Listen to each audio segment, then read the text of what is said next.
নূহ আলাইহিস সালাম ওই পাতিলে বানাইছিলেন যে, ওনার যখন সব শেষ হয়ে গেল, উনি তো 9.5 বছর ছিলেন। 40 বছর বয়স থেকে দাওয়াত দেওয়া শুরু করছেন। ওনার যখন 60 বছর বাকি, তখন ওই তুফান বন্যা সব শেষ হয়ে গেল। তখন আল্লাহ পাক বললেন, এক কাজ করে নিয়ে, এখন তো সব তো ইমানদার হয়ে গেছে, একটু নদীর পাড়ে থেকে মাটির পাতিলে বানাইতে থাকেন। বানাইতে বানাইতে এক প্রান্ত থেকে আরেক প্রান্তে যান। তুমি বানাইতে বানাইতে একদম আরেক প্রান্তে গেল, অনেক বানাইলেন পাতিলে। পৌঁছলেন শেষ প্রান্তে, আপনি এক কাজ করেন, এখন পায়ে লাথি দিয়ে রাখবো, বানতে বানতে আবার এই প্রান্তে আসে। এখন এটা হচ্ছে উম্মতকে নসিহত করার জন্য। নবী রাসূলটা ওহী নিয়ন্ত্রিত, মানুষ ভুল বুঝলে কিংবা নষ্ট হয়ে যাবে। তুমি যখন আসবেন, এখন উনি চিন্তা করেন, এটা তো এটাও ওনার ওহী মোবারক, চিন্তা করেন আল্লাহ আমি একবার দেখলাম না এগুলি। তিনি বাংলাদেশ বাংলা আসছেন, তা আল্লাহ বললেন যে আপনি যে পাতিলের সৃষ্টি করছেন, পাতিলের তো কোনো নাক চোখ মুখ কিছু নাই, কথা বলতে পারে না, চলতে পারে না, কিছুই নাই। তারপর আপনার পাতিলের প্রতি মহব্বতটা পয়দা হলো, আর আপনার এক কথা আমি কতগুলি মানুষকে বন্যায় শেষ করে দিছি।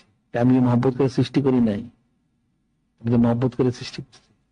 এটাও পরবর্তী উম্মতের জন্য ইবরত নসিহত।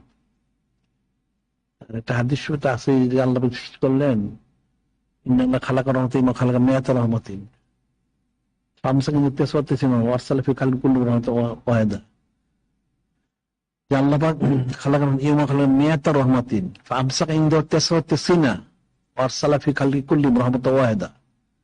আল্লাহ পাক রহমত সৃষ্টি করলেন, এটাও একটা মিসাল দেওয়া হচ্ছে। আল্লাহ পাকের তো পুরোটাই আল্লাহ পাকের কাছে আছে।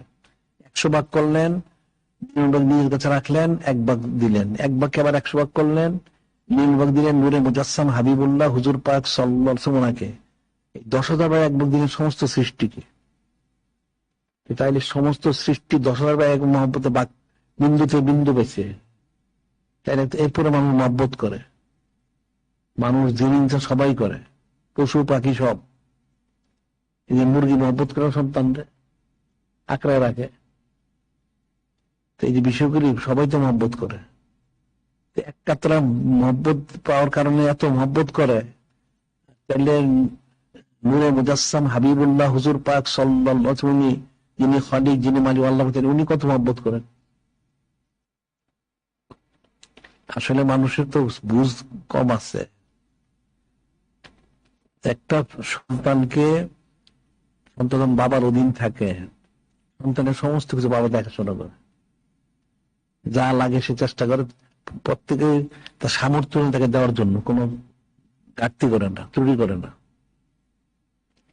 এটা যদি এরকম হয়, তাহলে সে কতটুকু মহব্বত পাইছে। তাইলে নূরে মুজাসসাম হাবিবুল্লাহ হুজুর পাক সাল্লাল্লাহু আলাইহি ওয়াসাল্লাম উম্মতের কত মহব্বত করেন। আর তাহলে যিনি খালিক, যিনি মালিক মালিক, তিনি কত মহব্বত করেন। মানুষ বুঝলো ওটা কোথায়।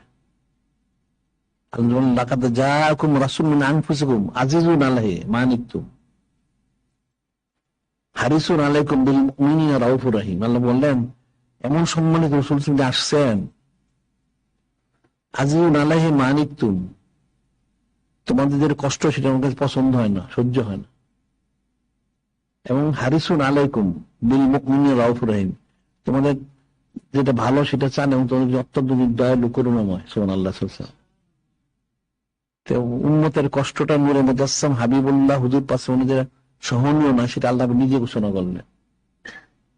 একটা উম্মত কষ্টে থাকবে, এটা তো নূরে মুজাসসাম হাবিবুল্লাহ হুজুর বরদাস্ত করবেন না। কিন্তু উম্মত বুঝলো কোথায়? উম্মত তো বুঝলোই না।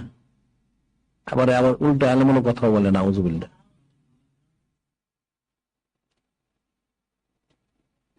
এখন এগুলো হলো আল্লাহ যাকে হেদায়েত দান করেন, তাকে সহি সময় সেই বুঝে, সবাই তো বুঝবে না।